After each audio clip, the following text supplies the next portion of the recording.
شہنشاہ کائنات صلی اللہ علیہ وسلم نے ایک ایک وقت میں 2 پتھر اپنے پیٹ پہ باندھ کر خدا کا قرآن پڑھا. آج لوگ مکھن کھا کر قرآن نہیں پڑھتے. نعرہ تکبیر.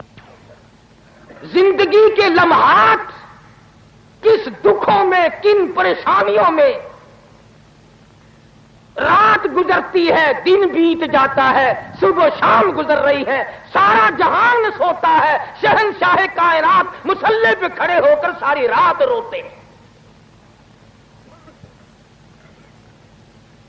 آج امت کو یاد نہیں، انہوں نے تو تجھے عرش عظیم پہ بیٹھ کے نہ بلایا. کس کی سفر کا ذکر کروں؟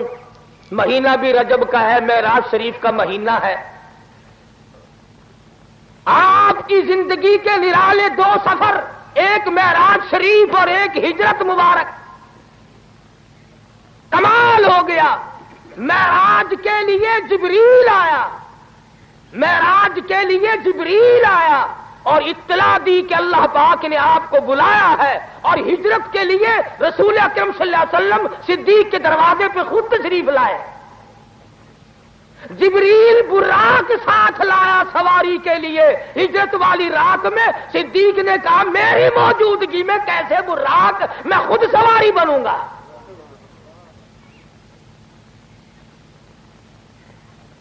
ایک 1,29,000 صحابہ کرام کی تعداد ہے.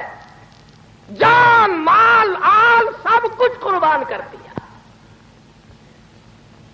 اگر ہم صرف کلمے والی زندگی بنا لیں اور سچے معنوں میں مسلمان بن جائیں، میرا تو یہ ایمان ہے کہ اگر ہم پاکستانی لوگ مسلمان بن جائیں، ہمارے اخلاق کردار کو دیکھ کر روئے زمین پہ ایک بھی کافر باقی نہیں رہے گا.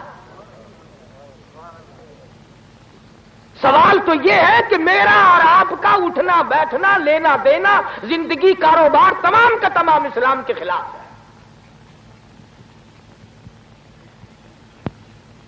مجھے کئی مرتبہ ملک سے باہر بھی جانے کا اتفاق ہوتا ہے. عموماً ہندو لوگ یہی اعتراض کرتے ہیں کہ جی اگر آپ لوگ قرآن کو مان لیں تو دنیا میں کوئی بھی پھر منکر نہیں رہے گا. مصیبت تو یہ ہے کہ آپ لوگ نہیں مانتے. مثلا قرآن نے کہا کسی کی بہو بیٹی کی طرف نگاہ نہ اٹھاؤ، مگر ہم باز نہیں آتے. قرآن کریم نے مطالبہ کیا، حکم دیا شراب نہ پیو حرام ہے. ہم نے کہا نہیں جی یہ پیسے جو اللہ نے دیے ہیں ان کو پھر ہم خرچ کہاں کریں. قرآن کریم نے کہا جوا نہ کھیلو. اس نے کہا جی پھر اور دن نہیں کٹتا، رات کو دل نہیں لگتا، پھر وقت کیسے کٹے. قرآن کریم نے کہا کسی کو قتل نہ کرو. ارشاد فرمایا مدنی کریم صلی اللہ تعالی علیہ وسلم نے جب مسلمان کے لیے ہتھیار اٹھاتا ہے، اللہ کا عرش عظیم کانپنے لرزنے لگ جاتا ہے. اللہ پاک پوچھتے ہیں تجھے کیا ہوا؟ عرش عظیم رو کے کہتا ہے ناحق مسلمان کا خون ہو رہا ہے.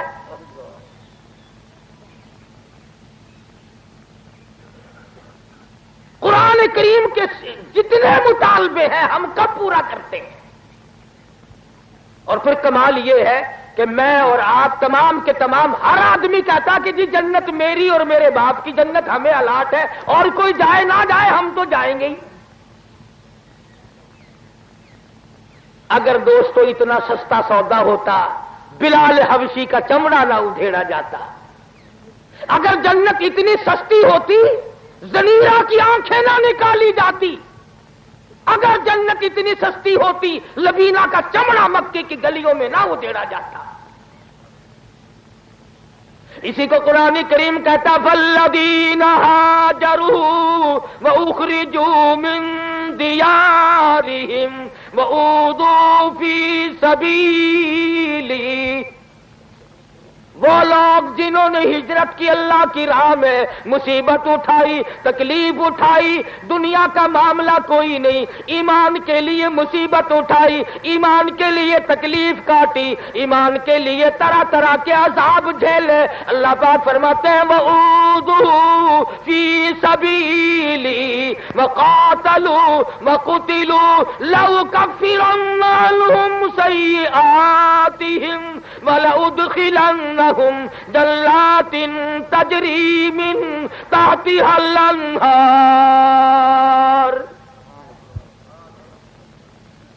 مزہ تو تب ہے نا ادھر آدمی مر رہا ہو، ادھر جنت کا فرشتہ یہ کہے آ جا تیرا بڑی دیر سے انتظار ہو رہا ہے۔ مگر یہ بات دولت سے نہیں بنتی، مربوں سے نہیں بنتی، اونچی کرسی مل جائے اس سے نہیں بنتی، اعمال کی بات ہے ساری۔ اعمال اچھے کرتا ہے آدمی تو بات بنے گی، ورنہ نہیں۔ امام الانبیاء محبوب کبریا حضرت محمد مصطفیٰ صلی اللہ تعالی علیہ وسلم نے ارشاد فرمایا، او لوگوں اپنی زندگی کا ایک ایک لمحہ شمار کیا کرو۔ صحابہ کرام سے پوچھا تمہیں اپنی زندگی کی کس قدر امید ہے؟ ایک صحابی کہنے لگا مجھے ظہر کے بعد عصر کی نماز کی امید ہے، ایک صحابی کہنے لگا مجھے مغرب کے بعد عشاء کی امید ہے، ایک نے کہا مجھے عشاء کے بعد فجر کی امید ہے۔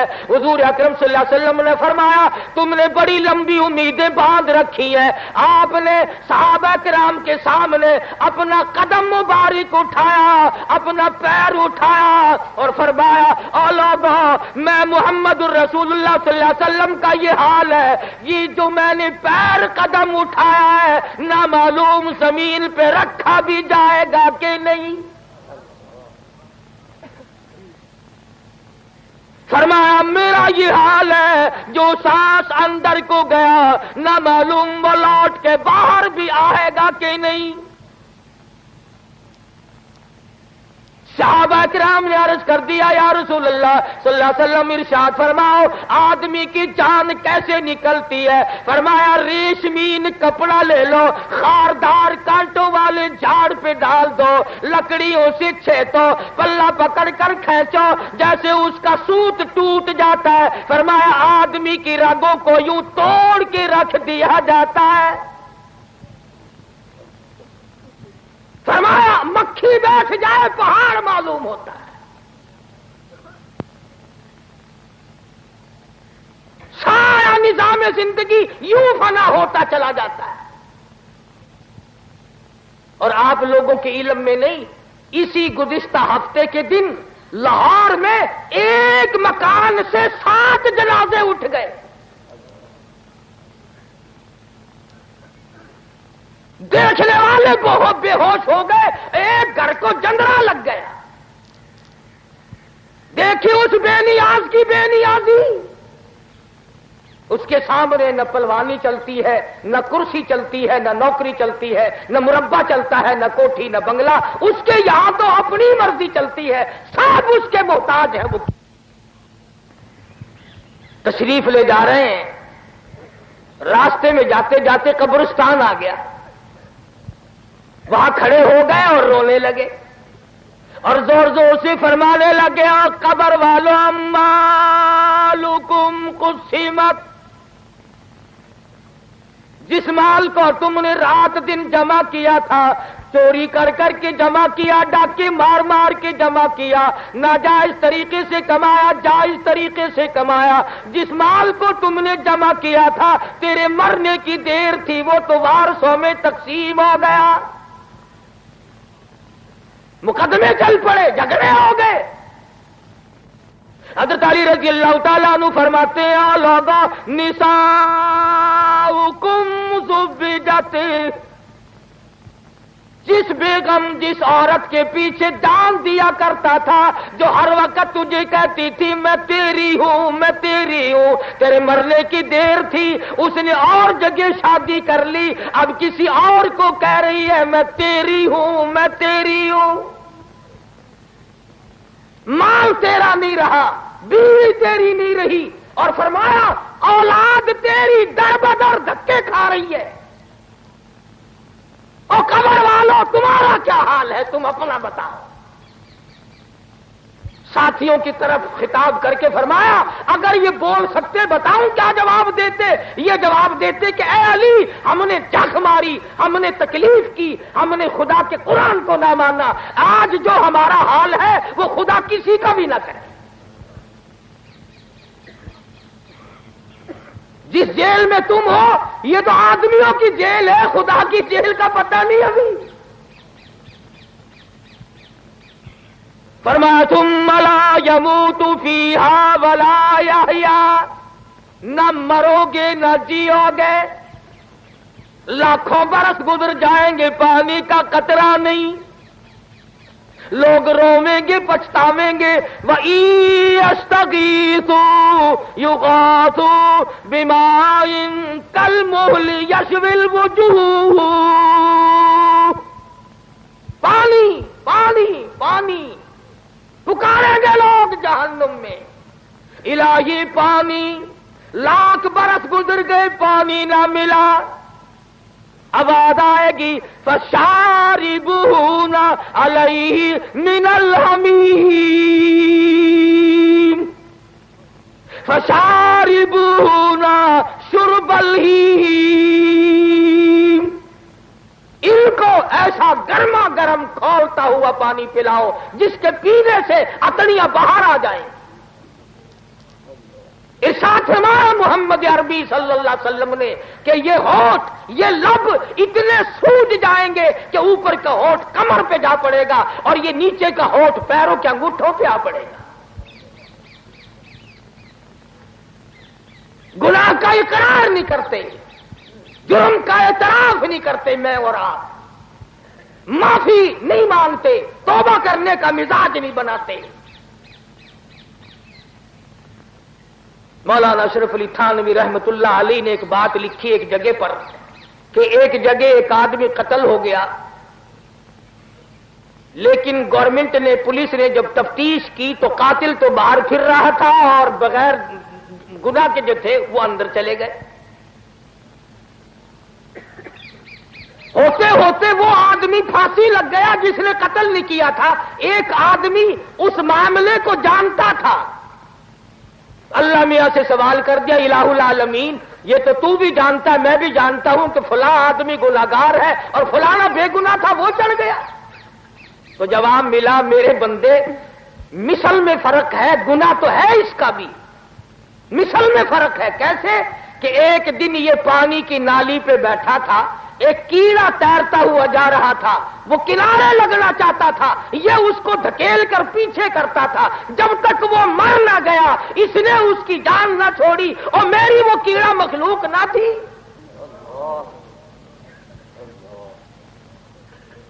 میں نے اس کا انتقام لیا ہے۔ بعضا گناہ آدمی سے ایسا ہوتا ہے کہ اس کو آدمی سمجھتا بھی نہیں کہ میں نے کیا کہ نہیں، اور یوں ہی اس کا دربار معاف کرنے کے لیے کھلا ہے۔ حدیث پاک میں آتا ہے کہ بنی اسرائیل کی ایک طائفہ بدکار عورت گزر رہی ہے، ایک کتا پیاسا کنویں کے پاس کھڑا ہوا ہے، ہانپ رہا ہے، کانپ رہا ہے، ترس آ گیا، دوپٹے کی رسی بنائی اور جوتے کا ڈول بنایا، پانی کنویں میں سے نکال کر پلا دیا۔ آواز آئی ہے تو بدکارا، ہے تو فاحشہ، تو نے میرے کتے پہ کرم کیا، جا میں نے تجھ پر رحم کر دیا۔ اس میں آتا ہے کہ اللہ پاک کے حضور میں ایک آدمی پیش ہوگا، اللہ پاک فرمائیں گے کہ تو نے گلی سے روڑا اس لیے ہٹایا تھا کہ اندھیرے میں کسی کو ٹھوکر نہ لگ جائے، تو نے میرے بندوں کو تکلیف سے بچایا، جا میں نے تجھے عذاب قیامت سے بچا دیا۔ اور کبھی یوں ہوگا، ارشاد فرمایا مدنی کریم صلی اللہ تعالی علیہ وسلم نے ایک آدمی پیش ہوگا، آواز آئے گی جا تو نے میرے فلاں بندے کے عیب کھولے تھے، آج میں نے تیرے عیبوں کا دفتر کھول دیا۔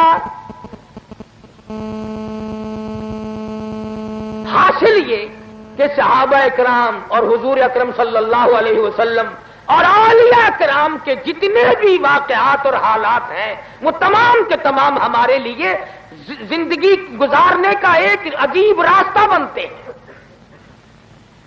ذکر تو ہم سب کرتے، ہم کہتے تو میں اور آپ ہم سارے ہیں، خدا سچا، خدا کا قرآن سچا، نبی سچا، نبی کا فرمان سچا، اہل بیت سچے، ان کا فرمان سچا، صحابہ کرام سچے، ان کا فرمان سچا، اور ٹھیک ہے، لیکن عمل اس کے مطابق ہم کرتے نہیں۔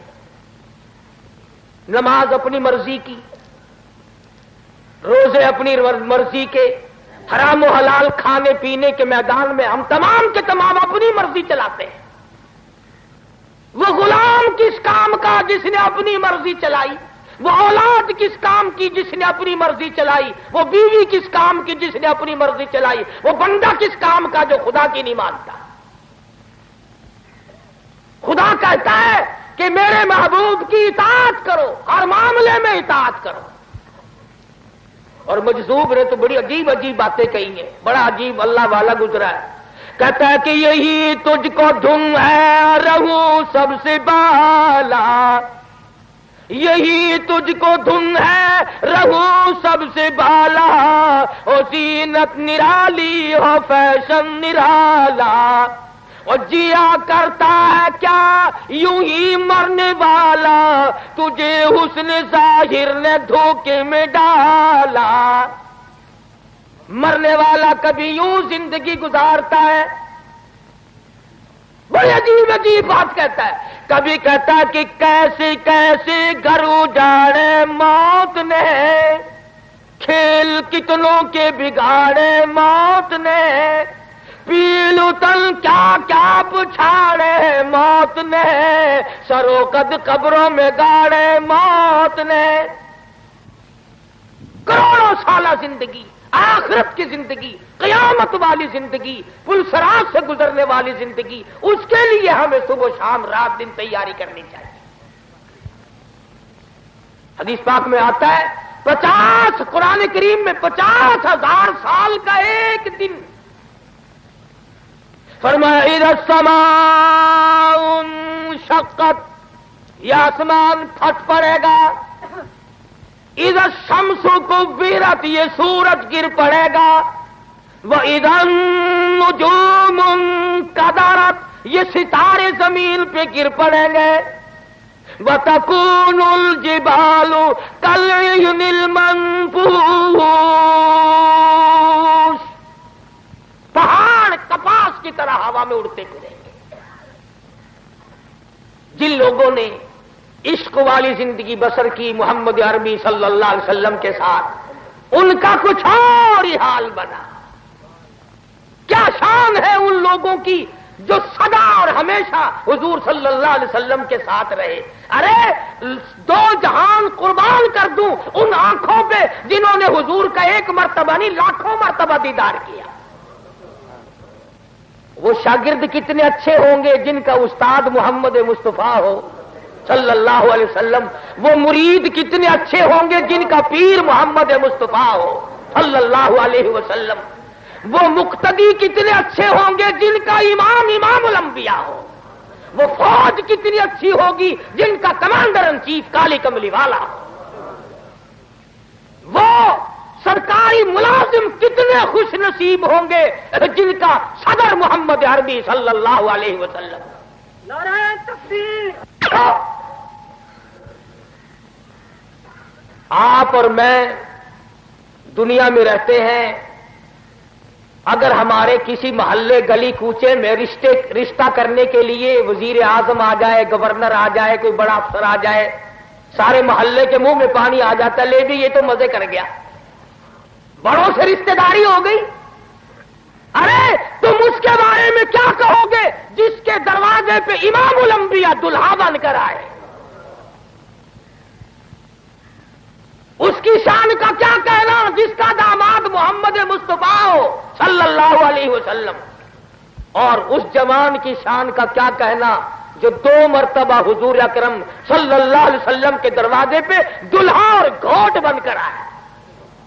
وہ عثمان ہے، اور کیا شان ہے علی مرتضی رضی اللہ تعالی عنہ کی کہ اللہ تبارک و تعالی نے سیدہ فاطمہ الزہرا رضی اللہ تعالی عنہ حضرت بطول کا شوہر بنا دیا، حسنین کریمین کا ابا بنایا، محمد مصطفیٰ کا داماد بنایا، سرتاج العالیہ بنایا۔ شان سنو، حال حال کیا ہے؟ وضو کر رہے ہیں، رنگ پیلا پڑ گیا، زرد پڑ گیا. کسی نے کہا امیر المومنین کیا بات ہے، کیا خوف آ گیا؟ فرمایا جانتے نہیں ہو؟ احکم الحاکمین کے دربار میں کھڑا ہونے لگا. جائے گا. میں عرض کر رہا تھا کہ حضرت علی نماز کے لیے کھڑے ہوتے ہوئے رنگ پیلا پڑ رہا. حضرت حسین سب کا رضی اللہ تعالیٰ مسجد کے دروازے پہ آئے، دھڑام سے بے ہوش ہو کر گر پڑے. کسی نے پوچھا کیا بات ہے؟ فرمایا جانتے نہیں ہو؟ احکم الحاکمین کا دربار ہے. امام زین العابدین رحمہ اللہ، امام حسین کا لخت جگر ہے. فرض نمازوں کے علاوہ 1000 رکعت نفل پڑھتا رات دن میں. 1000 رکعت نفل پڑھتے ہیں. اور یوں ہماری طرح ٹھونگے نہیں مارتے. رات کا وقت ہے، سردی کا موسم ہے، انگیٹھی میں کولے سلگا کر نماز کی نیت باندھ لی. کولا چٹخا، آگ لگی، چھت جلی، مکان جلا، دروازہ جلا. لوگوں نے بتیرا شور مچایا، حضرت دروازہ کھولو، حضرت دروازہ کھولو، مگر کوئی نہیں کھلا. لوگوں نے دروازہ توڑا، خیال کر لیا جل گئے ہوں گے، شہید ہو گئے ہوں گے. اندر جا کے دیکھا حسین کا لخت جگر مصلی پہ کھڑا ہوا اطمینان سے قرآن پڑھ رہا ہے. سلام پھیرا. لوگوں نے کہا حضرت جی یہ سب کچھ جل جلا گیا، آپ نے نماز ختم نہ کی. فرمایا جس آگ کو پانی بجھا دے، جس آگ کو بندے بجھا دے، جس آگ کو مٹی بجھا دے، میں اس آگ کا کیا فکر کروں؟ میں اس آگ کی فکر میں لگا ہوا ہوں جسے اعمال کے سوا کوئی شے نہیں بجھا سکتی. نضجت جلودهم بدلناهم جلود غيرها ليذوقوا العذاب. 100 تہ چمڑے کی جلتی جائیں گی، پیچھے نیا بنتا آئے گا. اسی طرح سے تہ چلتی رہیں گی، کروڑوں برس گزر جائیں گے مگر معافی نہ ملے. وہ لوگ جو ظلم کر کے مر جاتے ہیں، ناحق کسی کا مال کھاتے ہیں، کسی پر ظلم ڈھاتے ہیں، کسی کی آبرو کو برباد کرتے ہیں، وہ لوگ سوچ لیں. حضور نے فرمایا جو کسی کی بیٹی کی آبرو خراب کرتا ہے، حضور نے فرمایا جب تک اس کی بیٹی کی آبرو برباد نہ ہو جائے اس کی موت نہیں آئے. فرمایا جو کسی کی بہن کی آبرو خراب کرتا ہے، حضور نے فرمایا جو کسی کی بیٹی کی آبرو خراب کرتا ہے، حضور نے فرمایا جب تک اس کی بیٹی کی آبرو برباد نہ ہو جائے اس کی موت نہیں آئے. فرمایا جو کسی کی بہن کی آبرو خراب کرتا ہے، جب تک اس کی بہن کی آبرو خراب نہ ہو جائے اس کی موت نہیں آئے. فرمایا جو کسی کی بیوی پہ ڈاکہ ڈالتا ہے، جب تک اس کی بیوی پہ ڈاکہ نہ پڑ جائے اس کی موت نہیں آئے. اگر ہمارا ان چیزوں پہ ایمان اور یقین ہو تو ہماری ساری دنیا جنت نہ بن جائے. سارا معاشرہ اچھے سے اچھا ہو سکتا ہے. اگر ہم تو یہ کہتے ہیں کہ دیکھو جی فلاں تو یوں کرتا ہے، میں یوں کیوں کروں؟ ارے قبر تیری اپنی، میری اپنی، اعمال اپنے اپنے، حساب و کتاب اپنا اپنا، قیامت کے دن تمام تر محل اور رنگ روپ الگ الگ اپنا اپنا. پلسرات سے جب سب لوگ گزر رہے ہوں گے، انبیاء گزریں گے، اولیاء گزریں گے، صحابہ کرام گزریں گے، کتب اور ابدال گزریں گے، آئے گی ایک ہستی کی باری. شرم کے طور پر عرض کر رہا ہوں کہ کتنی بڑی بات ہے.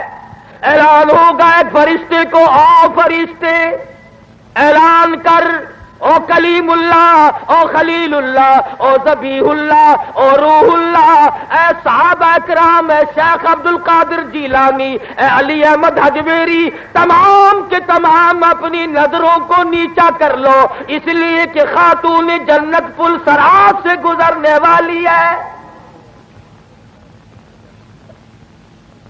ابو بکر صدیق رضی اللہ تعالیٰ عنہ، فاروق اعظم، عثمان ذی النورین، علی مرتضیٰ، 1,29,000 صحابہ تم یوں سوچ رہے ہوگے کہ ہم نے تو بڑی قربانیاں دے رکھی ہیں اسلام کے لیے، کبھی بلال کی قبر سے جا کے تو پوچھو تجھ پہ کیا بیتی تھی؟ سینے پہ پتھر کی چٹان، کمر کے نیچے دہکتے ہوئے شعلے اور کولے۔ امیہ بن خلف کئی مرتبہ یہاں گردن پہ پیر رکھ کر دبایا کرتا تھا، بلال کی زبان باہر نکل آتی تھی، مگر نہیں، دین سے، ایمان سے، قرآن سے کبھی نہیں پھرا۔ ابو بکر صدیق رضی اللہ تعالیٰ عنہ نے کلمہ پڑھنے کے بعد اپنا مال اور اپنی زندگی اسی پر خرچ کر دی کہ ضعفاء، غرباء، بالکل کمزور لوگوں کی مدد کی جائے۔ ایک محلے میں جا نکلے اور جا کے دیکھا ایک بڑھیا 70 سالہ ہے، کافروں نے پکڑ رکھا ہے، پانی کی دیگ میں بٹھا کر سر کے اوپر ہاتھ رکھ کر نیچے دبایا ہوا ہے۔ بہت دیر ہو گئی، ابو بکر کہتے ہیں میرا خیال ہو گیا مر گئی ہوگی، شہید ہو گئی ہوگی، مگر کافی دیر کے بعد جب سر باہر نکالا تو کہنے لگی اللہ احد، لوگوں اللہ ایک ہے، کوئی اس کا ساتھی نہیں، کوئی اس کا ہمسر نہیں، کوئی اس کا شریک نہیں۔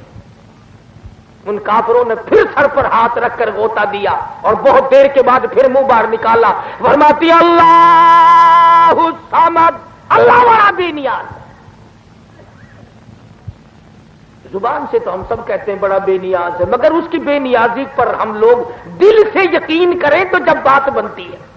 میں تو کئی مرتبہ اپنے جمعوں میں کہا کرتا ہوں کہ کم سے کم اتنا ہی سوچ لو کہ کسی بڑے آدمی کا ملازم یا بڑے آدمی کا بیٹا اگر جیل میں آ جائے تو برابر والے کہتے ہیں یار تیرا آدمی جیل میں پڑا ہوا، تیرے تعلقات کا کیا بنا، تیری دولت کا کیا بنا؟ اور لوگوں تو کلمہ پڑھتا ہے کالی کملی والے کا اور جہنم میں جائے گا۔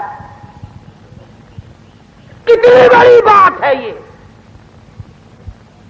ایک ایک لمحہ اور زندگی کا ایک ایک سانس قیمتی ہے۔ قرآن کریم میں ہے کہ میدان قیامت میں لوگ جب حالات دیکھیں گے افسوس کے ہاتھ ملتے ملتے اپنی ہتھیلیوں کی کھال اتار ماریں گے۔ اے کاش میں نیکی کرتا، اے کاش میں خدا ترس بنتا، اے کاش میں کسی غریب کی ہمدردی کرتا۔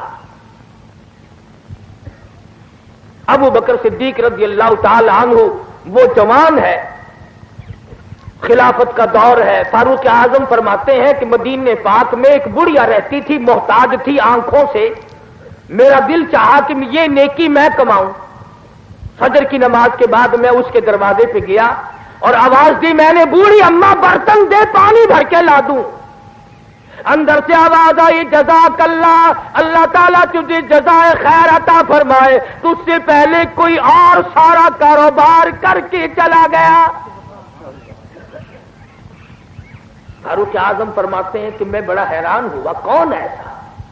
اگلے دن میں فجر کی نماز سے پہلے گیا، پھر میں نے آواز دی تو وہی جواب ملا، کوئی آدمی تجھ سے پہلے آیا، کھانا پکا کر کھلا کے چلا گیا، برتنوں کی صفائی بھی کر گیا، جھاڑو بہارو بھی لگا گیا۔ تیسرے دن فرماتے ہیں میں فجر کی اذان سے پہلے گیا، میں نے دیکھا ایک آدمی دونوں کندھوں پہ مٹکے پانی کے بھرے ہوئے اور داخل ہوا، تو میں بیٹھ گیا کہ لو بھی آج پکڑا گیا، اسے دیکھوں گا یہ کون ہے۔ فرماتے کافی دیر کے بعد جب باہر نکلے اور میں قریب ہوا، اگرے بھلے مانس 3 دن ہو گئے میں پیچھے پھر رہا ہوں، ہے کون؟ فرمایا اے عمر میں تیرا بھائی ابو بکر صدیق ہوں، 22 لاکھ مربع میل کا حکمراں، نبی کا سسر، نبی کا جانشین، مدینہ ریاست کا سالر ہو کر ابو بکر صدیق بوڑھی کمزور عورت کا پانی دھوتا پھرتا ہے۔ ہم کسی کو پانی پلاتے ہوئے بھی اپنی توہین سمجھتے ہیں۔ تکڑا آدمی اگر پانی مانگے، اچھا جی گلاس دے دیا، اور پیش کرا اور لاؤں۔ کوئی کمزور سا آدمی پانی مانگے، اچھا تیرا نوکر لگے گا ہمیں۔ غریب کا ساتھی مر گیا، کمزور کا ساتھی قبر میں چلا گیا۔ ایک دن سیدہ عائشہ صدیقہ رضی اللہ تعالی عنہا روٹیاں پکا رہی ہیں، آپ تشریف لے آئے، فرمایا عائشہ ایک روٹی میں بھی پکاؤں گا۔ عرض کیا یا رسول اللہ میں خادمہ، میں نوکر ہوں، آپ کیوں پکائیں گے؟ فرمایا نہیں، ایک روٹی میں بھی پکاؤں گا۔ کون روک سکتا تھا؟ آپ سب کہہ دو صلی اللہ علیہ وسلم نے۔ آپ نے ایک روٹی پکائی، تندور میں لگا دی۔ حضرت عائشہ فرماتی ہے کہ میں بار بار میری پکائی ہوئی روٹیاں کبھی سے پک کر باہر آ گئیں اور میں جھانک جھانک کر دیکھتی رہی، اس روٹی کا پانی خشک نہیں ہوا۔ آخرکار عرض کر بیٹھی، میرے آقا میری پکائی ہوئی روٹیاں کبھی سے پک گئی اور آپ کی پکائی ہوئی کا پانی خشک نہیں ہوتا۔ فرمایا عائشہ، جس چیز کو میرے ہاتھ لگ جائے آگ اس کے کیسے قریب آ سکتی ہے؟ جس روٹی کو نبی کے ہاتھ لگ جائے اس آگ کے قریب، آگ اس کے قریب نہیں آ سکتی۔ جس صدیق کے کندھوں پہ نبی سوار ہو کر غار تک جائے اس کے قریب کیسے آ جائے گی؟ اور پھر کمال ہے، مکے والوں نے محاصرہ کر رکھا ہے محمد عربی صلی اللہ علیہ وسلم کے مکان کا کہ آج نبوت کو ختم کرو، قتل کر ڈالو۔ چاروں طرف ننگی تلواریں لیے کھڑے۔ ابو جہل نے بڑی تاکید کی، خبردار بچ کے نہ نکل جائے۔ اللہ پاک نے حکم دیا، میرے محبوب ایک مٹھی بھر کر مٹی کی پھینکو ان کی طرف۔ عرض کیا الہ العالمین، یہ تو چاروں طرف کھڑے ہیں، میں کس کس کی طرف پھینکوں؟ فرمایا وما رمیت اذ رمیت ولکن اللہ رما۔ میرے محبوب ہاتھ تیرا ہوگا، قدرت میری کام کرے گی، ان سب کی آنکھوں میں میں پہنچا دوں گا۔ بس آپ نے پھینک دی، سب کی آنکھوں میں مٹی پہنچ گئی۔ اب لگے آپس میں کہنے کیوں میں بدماش میری آنکھ میں مٹی پھینک دی؟ وہ کہنے لگا اچھا پہلے میری آنکھ میں پھینک کر پھر بکنا شروع کر دیا۔ تلواریں تو دی پھینک، اور نبی کے حجرے کے چاروں طرف اب لگ گئے ایک دوسرے کی پالش کرنے۔ مجاہی ہو رہی ہے چاروں طرف، حجرے مبارک کے کبڈی کبڈی شروع ہو گئی۔ اللہ میاں نے فرمایا میرے محبوب لو یہ سب دھندے لگ گئے ہیں، اب آپ چلیں، ہجرت فرمائے آپ۔ الہ العالمین مجھے کل حکم دیا ہوتا، پرسوں حکم دیا ہوتا، ترسوں حکم دیا ہوتا، میں چلا جاتا۔ آج تو یہ چاروں طرف کھڑے ہیں۔ فرمایا میرے محبوب اگر میں کل لے جاتا، پرسوں لے جاتا، ترسوں لے جاتا، یہ لوگ کہتے ہمیں پتہ نہ چلا، ہم یوں کر دیتے، ہم یوں کر دیتے، مزہ تو آ جائے گا۔ یہ چاروں طرف کھڑے ہیں اور میں آپ کا بال نہ بینکا ہونے دوں، میں بچا کے نہ لے جا سکوں تو میری خدائی کیا ہوئی؟ آج ہی تو پتا چلے گا کہ خدا کی خدائی کیسی ہوتی ہے۔ الہ العالمین میرے پاس مکے والوں کی امانتیں ہیں، ان کو رات کے وقت کیسے واپس کروں؟ تھے دشمن پر نبی کو امین مانتے تھے۔ یوں لکھا کتابوں میں، ابو جہل کی بیٹی کے چھلے اور بالیاں حضور کے پاس امانت تھی۔ نبی عرض کرتے الہی مجھے ہجرت سے انکار نہیں، میں تیار ہوں، پر اس اگر امانت واپس نہ ہوئی نبوت کے دامن پہ داغ آ جائے گا۔ اور آج امتیوں کا حال دیکھو، کسی کے پاس امانت رکھ کر واپس لے کے تو دکھاؤ، واپس لے کے تو دکھاؤ، بڑا مشکل مسئلہ ہے۔ نبی کے غلاموں کا یہ حال تھا۔ یہود عیسائی اپنی جوان بیٹیاں صحابہ کرام کے گھروں میں چھوڑ جاتے تھے، سال سال دو سال بعد آیا کرتے تھے۔ میں ذمہ داری سے کہتا ہوں، تاریخ کا ذمہ وار ہوں، کتابوں کا ذمہ وار ہوں کہ کبھی کسی کافر نے اپنی بیٹی کے آبرو کے معاملے میں کسی صحابی کو الزام بھی نہیں لگایا۔ کبھی ہم کافروں کی بیٹیوں کی آبرو بچایا کرتے تھے، آج ہماری آبرو سڑکوں پہ برباد ہوتی پھرتی ہے۔ حضور کے دربار میں سب کہہ دو صلی اللہ علیہ وسلم، ایک کافر لڑکی میدان جنگ سے گرفتار کر کے لائی گئی۔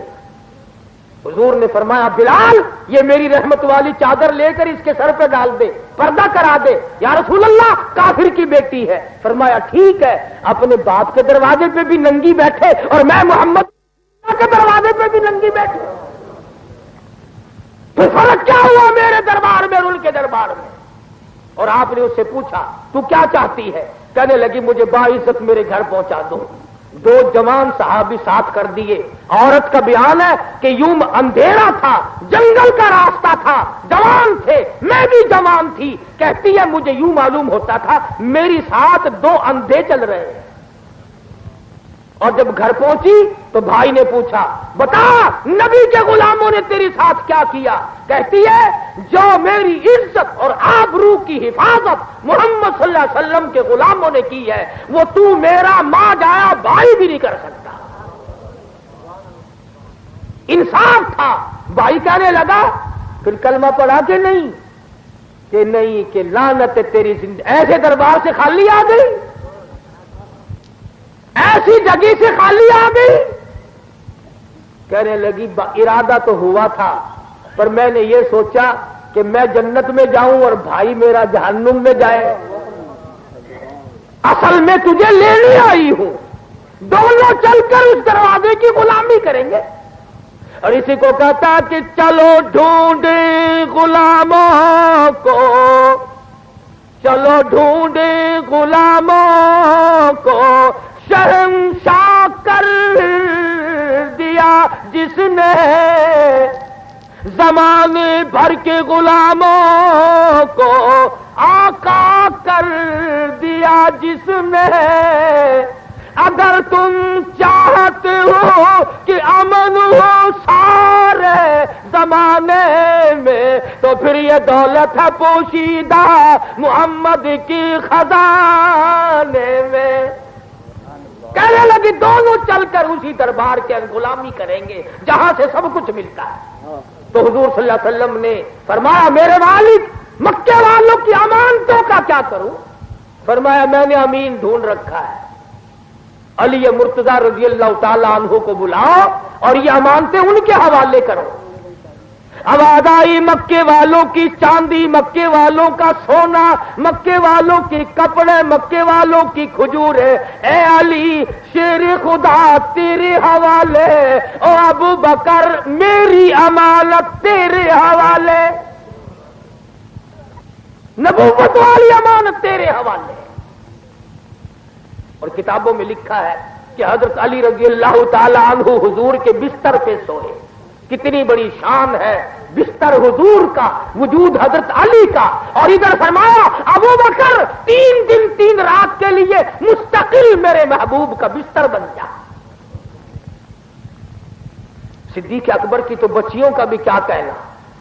حضور صلی اللہ علیہ وسلم اور صدیق اکبر جب تشریف لے گئے تو ابو جہل کی پارٹی تلاش کرنے آئی، دروازہ کھٹکھٹایا، حضرت اسما باہر نکلی، پوچھا تمہارا نبی کہاں ہے، تیرا ابا کہاں ہے؟ کہنے لگی کیوں، تم کون ہو، تمہیں کیوں بتایا جائے؟ اس نے کہا بتانا پڑے گا۔ اس نے کہا جاؤ جاؤ سارے مکے کو اکٹھا کر کے لاؤ اور صدیق کی بیٹی سے نبی کا پتہ پوچھ کے دکھاؤ۔ چلو ڈھونڈے غلاموں کو، شہنشاہ کر دیا جس نے زمانے بھر کے غلاموں کو، آقا کر دیا جس نے۔ اگر تم چاہتے ہو کہ امن ہو سارے زمانے میں تو پھر یہ دولت ہے پوشیدہ محمد کی خزانے میں۔ کہنے لگی دونوں چل کر اسی دربار کے غلامی کریں گے جہاں سے سب کچھ ملتا ہے۔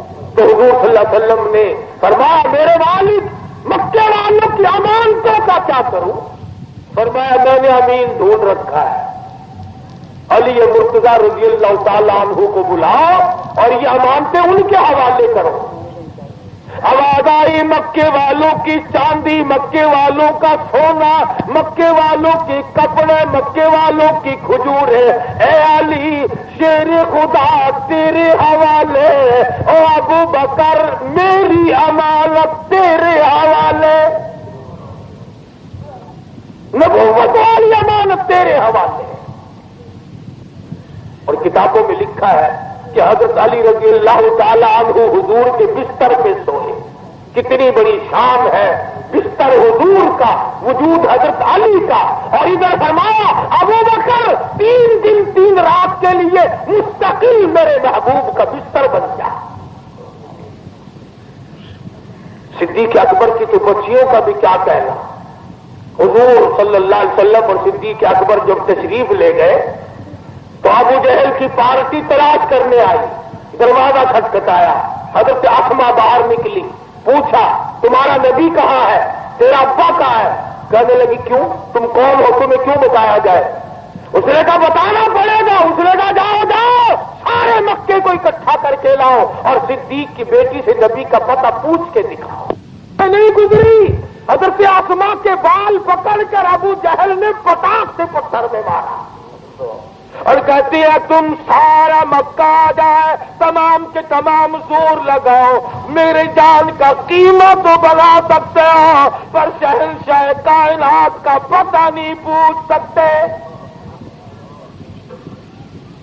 پھر رات کو کھانا لے کر غار میں گئی ہے حضرت اسما رضی اللہ تعالی عنہا۔ خدا کی قسم یہ ایسی معصومہ اور نیک بچی تھی صدیق اکبر کی۔ حضرت زبیر کے ساتھ شادی ہوئی، بالکل غریب تھے، سارا دن کھجوروں کی گٹھلیاں اکٹھی کرتی، شام کو آمن دستے میں کوٹ کر، شام کو پانی پی کر اور کھجوروں کی گٹھلیاں پانی میں گھول کر پی جاتی اور ساری رات مصلے پہ کھڑی ہو کر قرآن پڑھا کرتی۔ حضور کے پاس غار میں گئی کھانا لے کر، تمہیں اگر کوئی 6 مہینے میں 1 دن 4 کیلے 2 مالٹے دے جائے ساری عمر یاد رکھتے ہو لوگ، فلانا آدمی ملاقات کے لیے آیا تھا فروٹ دے گیا تھا۔ ارے اس کو کیا کہو گے جو اکیلی عورت ساتھ لڑکی پہاڑ کی چڑھائی 4 میل کی چڑھائی طے کر کے اور غار میں جا کر محمد عربی صلی اللہ علیہ وسلم کو کھانا پیش کرتی ہے۔ اور آپ نے فرمایا اسما یہ تیرا ماتھا کیسے پھوٹ گیا، یہ چوٹ کیسی؟ عرض کیا کچھ نہیں، فرمایا نہیں کچھ تو ہوا ہے۔ حضرت اسما کی چیخ نکل گئی، اللہ کے نبی کی جھولی پھیل گئی، یا اللہ ابو بکر پہ کرم فرما، سارا خاندان میرے لیے دکھ اٹھا رہا۔ جنہوں نے جان دی، مال دی، دیا، آل قربان کی، اللہ پاک نے ان کو ایسا شرف قبولیت عطا فرمایا، فرمایا میرے محبوب کے دائیں بائیں سو جاؤ، دائیں بائیں سو جاؤ، جنت کے اندر آرام کرو۔ مدینہ بڑی شے ہے، اللہ سب کو دیکھنا نصیب فرمائے۔